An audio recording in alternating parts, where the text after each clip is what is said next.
Hey, what's up, guys? I had an amazing time out at the Abilities Expo in Los Angeles this last month. Just for kind of share some stories, I would really like to thank Sarah from the Abilities Expo Los Angeles, the executive directors, my good friends at Babolat for supplying some tennis rackets to be able to hand out and hopefully get some people involved playing a sport, tennis in this case. But yeah, it was an amazing experience, and it feels good to be back out on the road again. I went in, and this is something new to me, so kind of had to adapt and figure out what I wanted to do for my exhibition piece at the expo.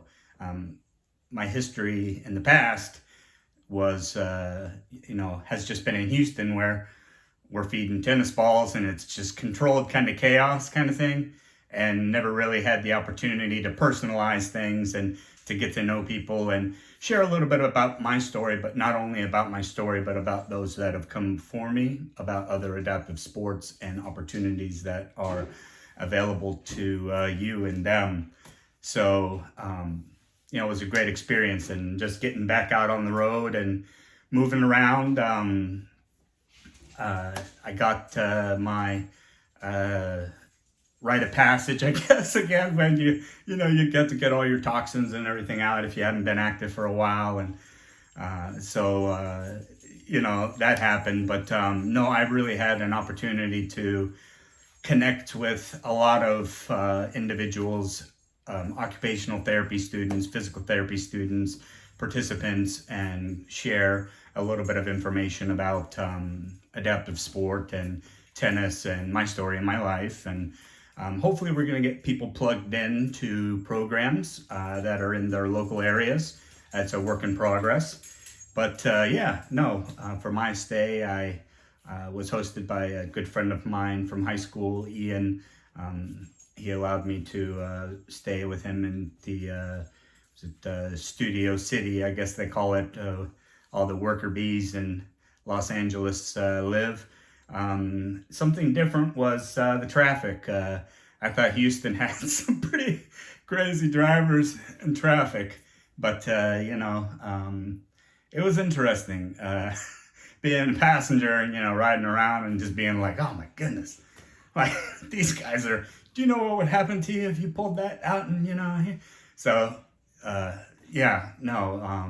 That was something, to get used to. And I was also able to grow as an individual out at the expo by learning from other exhibitors that have been there for a long time and that have actually been out on the road and traveling to different cities, and kind of pick their brains a little bit about what they've done, what has worked to increase their area in which they're trying to represent or push. And so was able to do that, made some good friends. I saw my friend Quinn, that she came out to our 2013 WCMX wheelchair skateboarding and amputee skateboarding clinic in Houston in 2013. So Quinn, hi, that pretty much made my year, seeing her. And we hugged, and it was awkward wheelchair hug, and that kind of really didn't hit home. And so whenever I travel or I go somewhere, I try to learn something new and get a new perspective on things, and how things are done. But recently I just got my first wheelchair. I'm using it for an everyday chair on occasional use to help alleviate some pressure from my lower back, my spine, and my SI joint.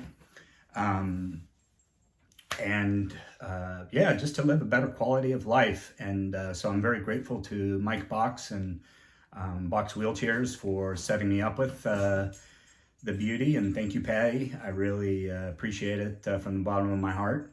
But I've been getting used to doing that in the morning, getting up and wheeling around. But after the Abilities Expo LA, I was able to kind of think about awkward wheelchair hug a little bit and being in my own chair. And then all the years that I've worked with individuals that, are in a wheelchair or stuff, like, okay, now like I can understand, I'm understanding more, like, and then it was just like, oh, laughter and smiles and stuff like that. And it was just like such positive energy. It was like an amazing experience. And just to be around people and see people again, especially after COVID. But I was able to go out and do my piece and share a little bit. And I'm going to custom tailor things for the next show in New York, and to see how can best serve my area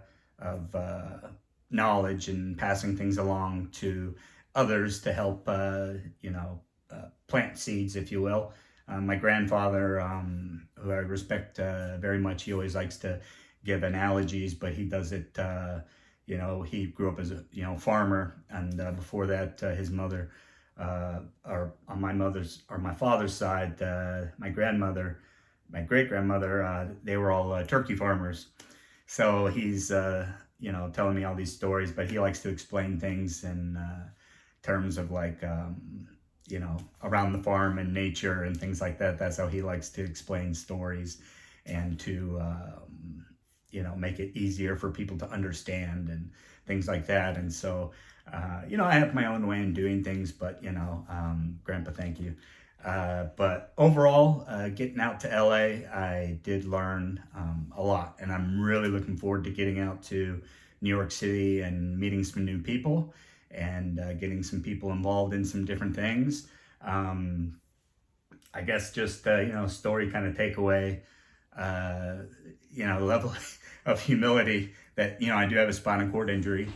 And so, it's medical. It's nothing you can do about it. It's not your fault, But my friend dropped me off at the airport to LAX to go home, and my stomach was just like, and I was like, oh no, please, not now. This is the worst of times.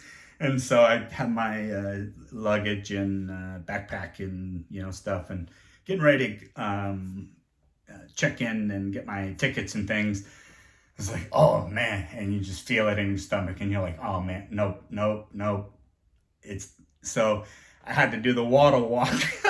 I left my luggage with the guy at United, and I was like, hey, my name is Jeff Burns. Here's my ID. I need to go to the restroom. And so I lost a towel and a t-shirt in the process.